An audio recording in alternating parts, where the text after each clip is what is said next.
तीनों को रुद्र के साथ देखा तो उसे बिल्कुल पसंद नहीं आया, क्योंकि आज उसने सोचा था कि आज का पूरा दिन वो रुद्र के साथ अकेले बिताएगी। आज उसने काफी टाइम लिया था खुद को तैयार होने के लिए। वो कुछ कहती उससे पहले ही कबीर बोल पड़ा, रिमिशा गुस्सा मत होना कि हमने आज तुम्हारी डेट खराब कर दी। रुद्र भाई हमें जबरदस्ती लेकर आए हैं। रिमिशा, अरे कबीर ऐसी कोई बात नहीं है, हमारा कोई स्पेशल डेट नहीं था आज, वो तो बस ऐसे ही हम मिल रहे थे। और फिर उसने रुद्र के गाल पर किस करते हुए बोला, मैंने सही कहा ना रुद्र? रुद्र, हाँ मुझे पता था कोई मुझे समझे या ना समझे लेकिन तुम जरूर समझोगी। ये कहते हुए उसने कार के फ्रंट मिरर से गौरी को देखा और कार स्टार्ट कर दी। पीछे तीनों रास्ते भर खुसर खुसर किए जा रहे थे। जब रुद्र ने देखा कबीर गौरी के कान में कुछ बोला, जिसे सुन गौरी उसके बाल खींच ली। ये देख स्टीयरिंग पर रुद्र की पकड़ मजबूत हो गई, लेकिन वो चाहकर कुछ बोल नहीं सकता था। तभी रिमिशा बोली, गौरी तुम्हारा कोई बॉयफ्रेंड है? ये सुन रुद्र और कबीर दोनों की नजर गौरी पर टिक गई। गौरी कुछ कहती उससे पहले ही अनन्या बोल पड़ी, ये बहुत पवित्र आत्मा है, इसका अब तक कोई बॉयफ्रेंड नहीं था और ना है।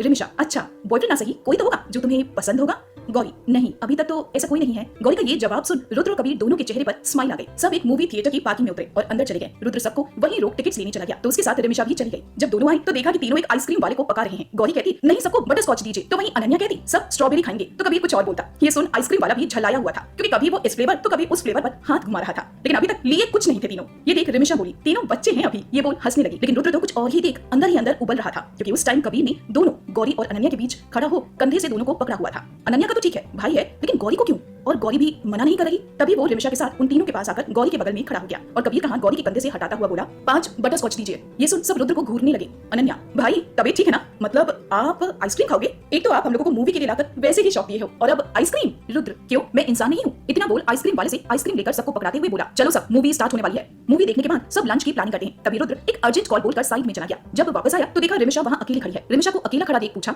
वो तीनों कहाँ गए? रिमिशा, गौरी को वाटर पार्क घूमना था तो कबीर ले गया है उसे, साथ में अनन्या भी चली गई। ये सुन रुद्र काफी गुस्से में आ गया, लेकिन खुद पर कंट्रोल करते हुए बोला, रिमिशा मुझे थोड़ा अर्जेंट काम है, हम लंच पर फिर कभी चलेंगे। रिमिशा को ये सुन अंदर ही अंदर काफी गुस्सा आ रहा था, लेकिन अब वो कर भी क्या सकती है, तो उसने भी हाँ में सिर हिला दिया। इधर रुद्र घर आते ही सीधे अपने रूम में जाने लगा, तो वहीं सुधा जी पीछे से उसे आवाज लगाती रह गई कि तुम अकेले आए हो, वो दोनों कहाँ रह गए? लेकिन रुद्र उनकी बातों को अनसुना करते हुए अपने रूम में चला गया और गुस्से से दरवाजा बंद करते हुए कार की चाबी अपना फोन बेड के एक तरफ फेंकते हुए खुद बेड पर लेट गया। कुछ घंटों बाद उसकी नींद बाहर हो रहे आवाज से खुली तो देखा रात के 8 बजे हैं, तो इसका मतलब ये लोग अभी घर आ रहे हैं। वो भी उठकर रूम से बाहर आ गया। जैसे ही वो सीढ़ियों से नीचे उतर कर आने लगा, उसके कदम अचानक से रुके। वो वहीं खड़े अनन्या और गौरी की बातें सुनने लगा। अनन्या, यार आज काफी मजा आया ना? गौरी, हाँ आज बहुत दिन बाद मैं इतनी खुश थी। अनन्या, और क्रेडिट गोज टू कबीर, आज उसका ये रूप देख मैं भी हैरान थी। गौरी आगे कुछ कहती उससे पहले ही अनन्या फिर से बोल पड़ी, अच्छा सुन, मुझे लगता है कबीर तुझे पसंद करता है, क्योंकि आज तक उसने ऐसा किसी लड़की के साथ तो एकदम नहीं किया है, लेकिन तेरे साथ मैं देख रही हूँ वो कुछ ज्यादा ही स्पेशल ट्रीट कर रहा है। गौरी थोड़ा नजरें नीचे करती हुई बोली, ऐसा कुछ नहीं है, तू गलत समझ रही है। उसे इस तरह शर्माते देख अनन्या उसे छेड़ते हुए बोली, ओए होए लड़की शर्मा गई। अच्छा ये बता तुझे कैसा लगता है कबीर? देख लड़का बहुत अच्छा है, कोई बुरी आदत नहीं है उसकी, तो बता तुझे पसंद है? अनन्या की ये बात सुन रुद्र भी अब गौरी के मुंह से सच सुनना चाह रहा था। गौरी कुछ कहती तभी सुधा जी आते हुए बोली, चलो तुम लोग नीचे डिनर रेडी है, बाकी बातें डिनर के बाद कर लेना। अनन्या, माँ आज हमने बहुत कुछ खाया है, हमारा मन बिल्कुल नहीं है, आज इस गौरी के बच्चे ने कबीर के साथ मिलकर मुझे बहुत थकाया है, तो मैं जा रही सोने। इतना बोलकर अनन्या अपने रूम में सोने चली गई। उनकी बातें सुन रुद्र को भी अच्छा नहीं लगा, वो भी अपने रूम में चला गया। तो वहीं गौरी किचन में चली गई। सुधा जी, अरे गौरी तुम किचन में क्यों आई हो? गौरी, आंटी मैं आपकी कुछ हेल्प करवा देती हूँ। सुधा जी, बिल्कुल नहीं, जाओ तुम भी आराम करो। गौरी जैसे ही जाने को मुड़ी तभी सुधा जी बोली, अच्छा सुनो, रुद्र आज खाना खाने नहीं आया, पता नहीं क्या कर रहा है वो लड़का, जब से आया है तब से अपने रूम में ही है, तुम उसके रूम में खाना ले आओ। गौरी, जी आंटी। इतना बोल गौरी खाने की प्लेट लेकर रुद्र के रूम की तरफ बढ़ गई। उसने गेट नॉक किया, लेकिन कोई जवाब ना पाकर अंदर देखा तो उसे रुद्र कहीं दिखाई नहीं दिया, तो उसने सोचा कि प्लेट अंदर रख देती हूँ, जब रुद्र देखेगा तो खुद खा लेगा। वो प्लेट रख जैसे ही जाने को भी तभी उसने देखा रुद्र अपने रूम की बालकनी में खड़ा है। एक बार रुक, वो सोचने लगी कि बता दूं कि खाना रखा है। ये सोच वो उसके पास गई तो देखा रुद्र सिगरेट के धुएं के साथ खेल रहा है। गौरी, स्मोक करना गलत बात होती है, इससे आपके हेल्थ पर गलत इफेक्ट पड़ेगा, और साथ ही आप गौरी आगे कुछ कहती उससे पहले ही रुद्र उसे कमर से खींचते हुए उसके लिप्स पर अपने लिप्स रख दिए और साथ ही जो धुआं उसे बाहर छोड़ना था वो उसके मुंह में भर दिया। इस तरह अचानक से रुद्र का उसे किस करना और साथ ही उसके अंदर सिगरेट का धुआं जाने से गौरी अपना होश खो बैठी। उसकी आंखों से आंसू आ गए। उसने तुरंत रुद्र को धक्का देते हुए उसे थप्पड़ भी जड़ दिया। गौरी, बेदल तो आप थे ही, लेकिन साथ ही साथ आप बदतमीज भी हैं। इतना बोल सिगरेट की धुआं की वजह से वो खांसने लगी और वहां से जाने लगी। तभी रुद्र ने उसका हाथ पकड़ फिर से अपने पास खींचते हुए बोला, अच्छा तो मैं तुम्हें बेदल और बदतमीज लगता हूँ, और वो कबीर दिल से अच्छा है ना?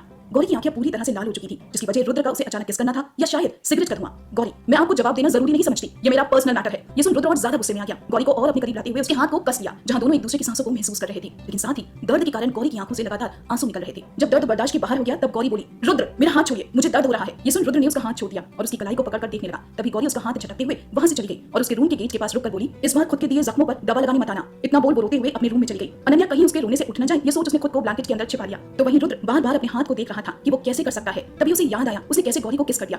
ये आज पहली बार था जो उसने किसी को किस किया था। खुद पर गुस्सा करते हुए वो भी सो गया। अगली सुबह जब रुद्र नाश्ता करने डाइनिंग टेबल पर आया तो वहाँ सब मौजूद थे सिवाय गौरी के। गौरी को वहाँ ना देख रुद्र सोच में पड़ गया कि वो नाश्ता करने क्यों नहीं आई। उसकी तबीयत तो ठीक है ना, या वो मुझसे नाराज है कल की मेरी हरकत से। ओए छोरा, बावरा हो गया है, सांभर कटोरी में डालने की जगह प्लेट में क्यों डाल रहा है। दादी माँ की इस तरह चिल्लाने पर रुद्र अपनी होश में वापस आया तो देखा वो सांभर प्लेट में डाल रहा है और इडली कटोरी में रखा हुआ है। दादी माँ ने अपने शब्दों का बाढ़ छोड़ते हुए फिर से बोला, सुधा इसके हाथ जल्दी पीले कर दे, नहीं तो भरी जवानी में बावरा हो जाएगा तेरा छोरा। ये बोल वो हंसने लगी और उनका साथ अनन्या भी देने लगी। रुद्र मन में सोचते हुए बोला, हंस लो दादी, लेकिन ये छोरा जिसके लिए बावरा हो रहा है वो एक बार दिख जाए बस। देख लो सुधा, मैं सही बोल रही हूँ, देख फिर से पता नहीं किसके ख्यालों में जादू बा। दादी माँ ने अपनी तरकश से फिर एक बार छोड़ते हुए बोली, अनन्या भाई क्या हुआ, कोई प्रॉब्लम है? और कल की रिमिशा के साथ डेट कैसी थी आपकी? रुद्र, वो मूवी के बाद डायरेक्ट घर आ गए हम लोग, मुझे कुछ अर्जेंट काम था कॉलेज का। कॉलेज फेस्ट स्टार्ट होने वाला है ना। अनन्या कुछ सोचते हुए बोली, अच्छा भाई आप कॉलेज प्रेसिडेंट हो तो आपको तो सारे कंपटीशन का आइडिया होगा ना। रुद्र, हाँ क्या हुआ? अनन्या, वो गौरी को पार्टिसिपेट करना है डिजाइनिंग में, आप उसकी हेल्प कर दो।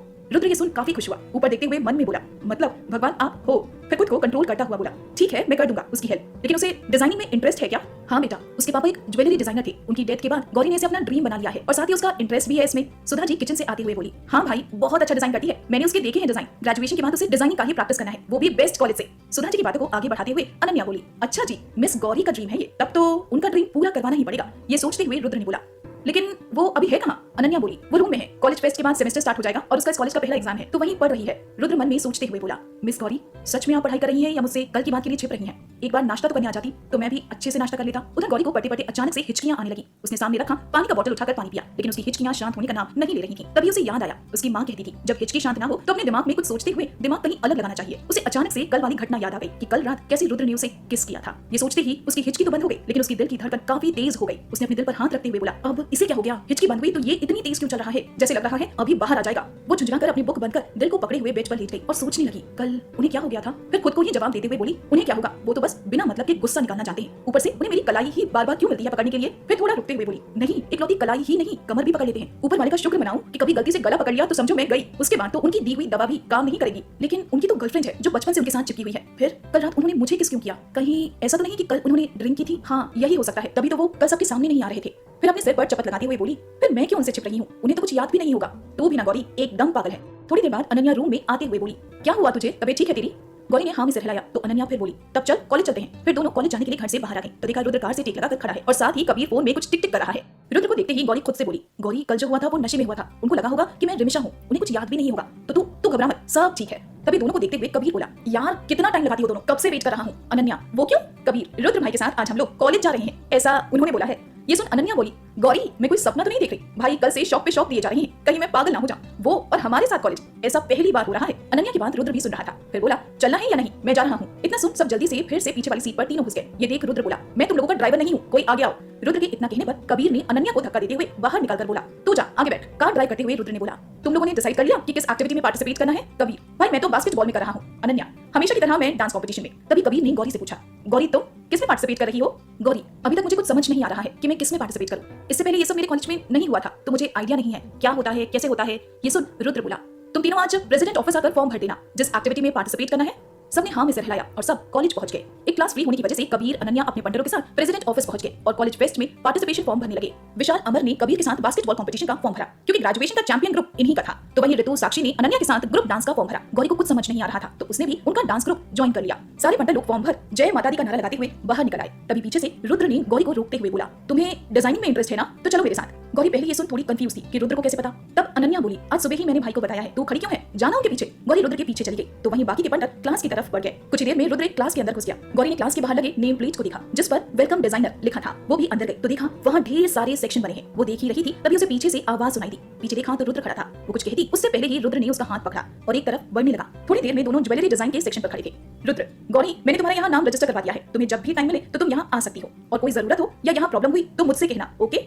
एक आदमी की तरफ इशारा करते हुए बोला, ये यहाँ के इंचार्ज हैं, तुम्हें कुछ पूछना हो तो पूछ लो, मैं बाहर वेट कर रहा हूँ। गौरी ने भी हाँ में सिर हिलाया और उनकी तरफ बढ़ गई। गौरी को यहाँ काफी अच्छा लग रहा था। उसे इतना समझ आ गया कि यहाँ वो बहुत कुछ सीख सकती है। फिर वो वहाँ से निकलकर बाहर आई तो देखा रुद्र उसका वेट कर रहा है। रुद्र को देखते ही उसका दिल फिर से जोरों से धड़कने लगा। अपने दिल पर हाथ रखकर सोचने लगी, अब इसे क्या हुआ, अभी तक तो ठीक था। तभी रुद्र उसके पास आता हुआ दिखाई दिया। वो जितना पास आ रहा था गौरी का दिल उतनी ही तेजी से बाहर आने को बेचैन हो रहा था। गौरी ये देख थोड़ा पीछे हो गई।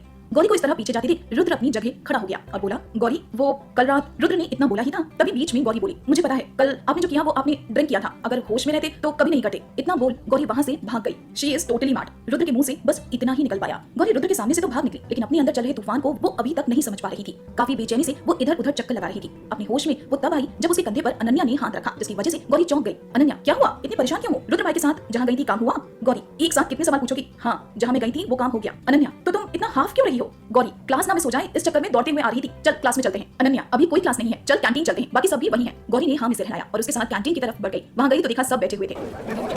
उसे देख कबीर ने हाथ उठाकर इशारा किया तो गौरी उसकी तरफ बढ़ गई। कबीर के बगल में बैठकर गौरी सोचने लगी, मैं कबीर के बगल में बैठती हूँ तो नॉर्मल रहती हूँ, यहाँ तक कि विशाल अमर के साथ भी मेरा हार्ट, लिवर, किडनी सब प्रॉपर तरीके से काम करता है, तो फिर उस बेदिल बदतमीज रुद्र के साथ ही मेरी बॉडी के सारे पुर्जे जवाब क्यों देने लगते हैं? इतना सोच ही रही थी कि उसका ध्यान कबीर के चिल्लाने से टूटा। कबीर, रुद्र भाई हम लोग इधर हैं, आप भी आ जाओ।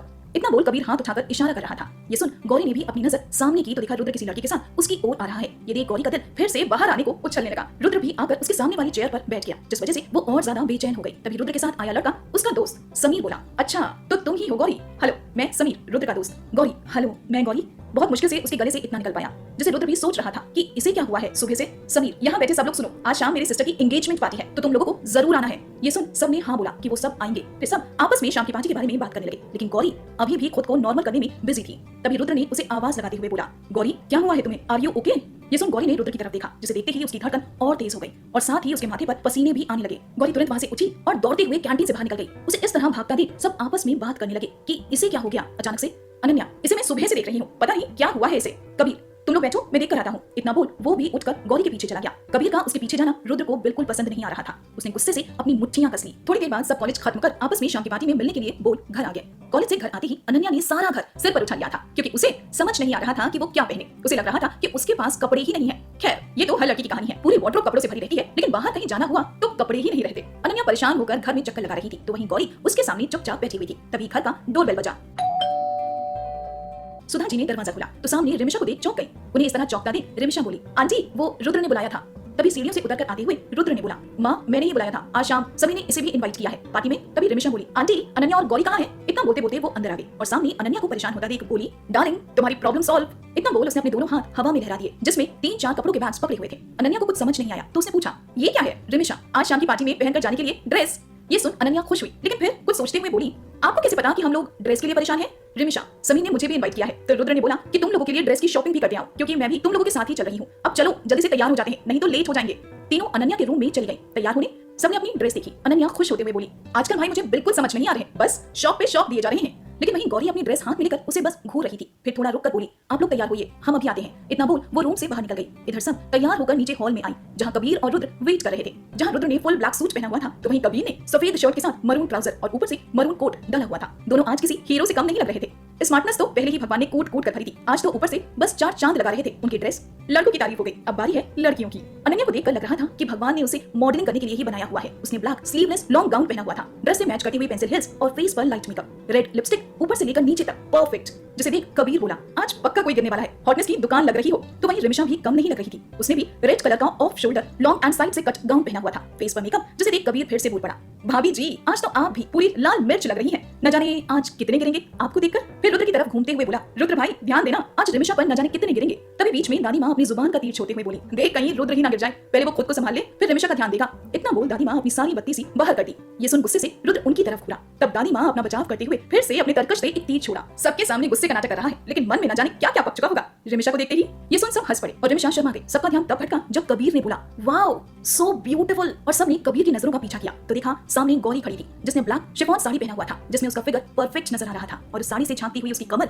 सबको अपनी तरफ ही खींच रही थी, जैसे उसकी कमर खुद बोल रही हो कि आज सब लोग मुझे ही देखेंगे। अगर किसी ने अपनी नजरें हटाई तो भारतीय दंड संहिता की धारा 212 के तहत झूठे आरोप में अंदर करवा देंगे। जो हाल आज सुबह से गौरी का था, वैसा ही कुछ हाल रुद्र का हो रहा था। वो अपने आप को कंट्रोल करने की हालत में बिल्कुल नहीं था। तभी गौरी रिमिशा के पास जाकर बोली, सॉरी रिमिशा दी, मैं वो ड्रेस पहनकर कंफर्टेबल नहीं थी, तो मैंने आंटी की साड़ी पहन ली।